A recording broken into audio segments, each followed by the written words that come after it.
So our first news topic of the week, um, a surprise to be sure. I don't know But if a it's a, welcome one. I Oh, don't know if oh. it's a welcome one or not, but I'm not gonna poo-poo it entirely for the Poo most. poo it on tire. Okay, dude. Speaking of poo-poo, we're not gonna talk about it, but quick shout out to Dahlberg who asked us to talk quickly about the Winnie the Pooh Blood and Honey trailer. Um, Let's go. how does that thing look even cheaper than I thought? Like, I was expecting it to look like it was made for $10, but it looks like Spirit Halloween movie has a bigger budget. But that makes sense. I'm still gonna watch it. But getting back to the Yeah. Fantastic Four news that we've got here, that I'm on the fence about. Fantastic Four lost its director Jon Watts a few months ago, and they've been on the Yep. hunt for a new director ever since. Well, we heard a bunch of names being floated out there, and supposedly from insider scoopers, Marvel's looking at big name directors, and Steven Spielberg was one of the names at one point. I never No, he's bought not. that. Get Um, out of here. but the name that supposedly Marvel has settled on is WandaVision director Matt Shakman, which surprises me to a certain extent, but at the same time doesn't, because while I didn't love how WandaVision ended up, I know a lot of people did, and I really think Kevin Feige liked how WandaVision worked, and so I think he trusts this guy enough. Kevin Feige also has a track record of bringing on television guys like Joe and Anthony Russo before doing Captain America. Had extensive work with television. I think they did Community is what they were famous for. I think so. Yeah. So this makes sense that they bring in a television guy and a television guy with so much experience. Like he's worked on so many different shows. I didn't even know until they did a full rundown of the stuff TV shows that he worked on. He wrote and probably I think possibly also directed at least like 5 or 6 episodes of Psych. Some of them being pretty good, but not like standout episodes like the Freddie Prinze Jr. episode. But I was like, oh, okay, that makes me a little more on your side if you've done some psych work. Maybe not some psych Yeah, work. That sure, that sure, sure. sounds Yeah. like he's been in a psych ward. Yeah, this isn't Lena. Which it's weird to say, but Josh's new celebrity crush is the girl from Orphan. I hate it. I hate it, dude. At least it's not like a squirrel or something. Which to clarify, now. people, she's like 25. Yeah. But Josh, Oh, Matt man. Shakman, who is not working in a It's psych ward. not a 12-year-old girl. Okay, here's the thing. I think WandaVision is a really tough conversation for both of us, because there is a lot of it that I really enjoyed, and while I think they do suffer from maybe not like fulfilling all of the promises that they set up throughout the show, the ending is still pretty satisfying for the most part. The cinematography is pretty spot on, and all the character work is pretty good. I think.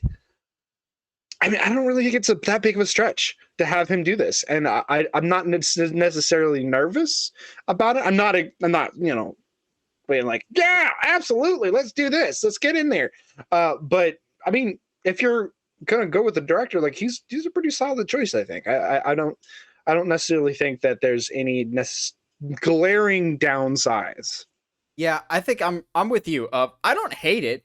I don't love it either, but it's a safe pick. I think too many people had their expectations high of completely unverified sources, really. I think maybe it was Variety or how they reported, maybe it was one of the major trades, but everyone was running with the idea that Disney was going to get a big name director because, quote unquote, Kevin Feige liked having Sam Raimi have more control over Multiverse of Madness so he could be more hands off with it.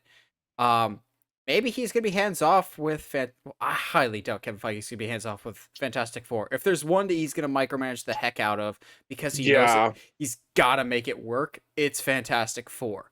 Because I think they're gonna be very important going forward, and also just like this is the one besides X-Men that people are the most looking forward to is Fantastic Four. Of like, are they finally gonna get it right this time? I think Shakman doesn't blow me away as the option. But at the same time, while I didn't love WandaVision, I loved his attention to detail in WandaVision with how every episode was presented within the time period that it was set in. So I think depending on how we want to present Fantastic Four, that could work, because there's been Yeah. theories forever that it's set in the 60s and it's like the origin. They are Marvel's first family, and that they get caught in the quantum realm or whatever. And according to Kevin Feige, it's not going to be an origin story, which I still question that decision. But hey, it leaves the door open for them to fight Mole Man. Mole Man. I say that, but D23 is next weekend, so we won't talk about it on next podcast because D23 won't happen. But in 2 weeks from now, I feel like one of the discussion topics we'll be talking about is the full major cast for Fantastic Four. I feel pretty confident now that Matt Shakman will come on stage at D23, be officially announced, because he hasn't been officially announced by anybody within Marvel yet, I don't think. He'll come out on stage, and then one by one, they'll introduce the cast. Are Johnny Storm, Joe Keery, just throwing that out there, Ben Grimm, Seth Rogen, because I can totally see that, and then Sue Storm, and they will save Mr. Fantastic for last. I think they'll save Mr. Fantastic for last because they know people have been waiting for that the most of. At this rate, it's not fully the Henry Cavill Superman situation, but it's very much of we want there's a lot of people that want Krasinski, there's a lot of people that don't, but at this point, it's more of we just want answers more than anything else, and we'll live with it either way. It's just we're getting tired of this. Every rumor at one point or another of it's this guy, it's the guy from you. Yeah. I've heard Henry Cavill's name being thrown out there. I'm going, guys, I have a headache. Just stop. Like, it's not Cavill, because again, those unverified sources are like, well, I'm like, stop it! Don't you give me hope! I'm tired of Who Cried Cavill. But I feel like we're gonna get some Fantastic forecasting and bring it back around to Mole Man. I'm sticking with my guns, and I'm not just saying that because I put him in my story pitch. I'm willing to bet money that Mole Man will be the first villain, because I think they'll save Doctor Doom for later. I'm not one of those people that's immediately hopping on the train of, well, in the comic, Doctor Doom was the major villain in Secret Wars, so they gotta introduce Doctor Doom soon so he could be the villain in Secret Wars for this one. I'm going, is it really that hard to believe that it's Kang? For, like, both of them. Like Kang. Yes. Like, yes, it is. Like Feige said that it would be. I get that y'all want Doom. And I want Doom too. But it's possible that Kevin Feige means what he says, and that Kang actually is the villain of Phases 4, 5, and 6. What a weird novel concept. But Shakman's not the sexy name. But for the most part, both talent-wise and behind the camera, Marvel gets the right choices. I trust their people for the most part. I wasn't overly thrilled with what Sam Raimi did with Multiverse of Madness, but I'm not gonna lie, at the time, I was very excited with his... Yeah. But even then, that was a situation that he was not the first pick. Scott Derrickson, who directed the first Doctor Strange, was expected to come back, but he left due to creative differences, probably wanting to introduce more horror than what they did. He went on to do Black Phone, and I think it worked out better for all parties involved. I still think Scott Derrickson could come back to the MCU someday. He's maintained a very professional relationship with them. He seems like a very cordial and good guy to work with. He says he wants to work with Benedict Cumberbatch again in a horror movie, to which I'm going, oh god, yes please.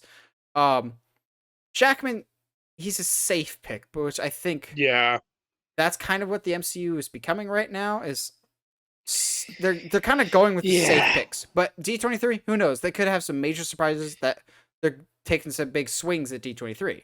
Yeah, and that's fair. The only reason I'm hesitant to say that they're going to save the casting of Mr. Fantastic to last, I think, is just because I think at this point, if you are going with John Krasinski, you just lead with that, because that confirms everything, and then you get. But then you blow your load on the first guy. No one else is excited for the other three, depending on who you get. Depending on who you end it with, like if you actually, so if this isn't an or origin, if you end with a Doom casting, that's what I'm saying. Is I think if you end with Krasinski, then you're not going with John. If you lead with Krasinski, then you're doing a Doom. To me, in my mind, you're doing a Doom casting right off the bat. So, who knows? We'll see.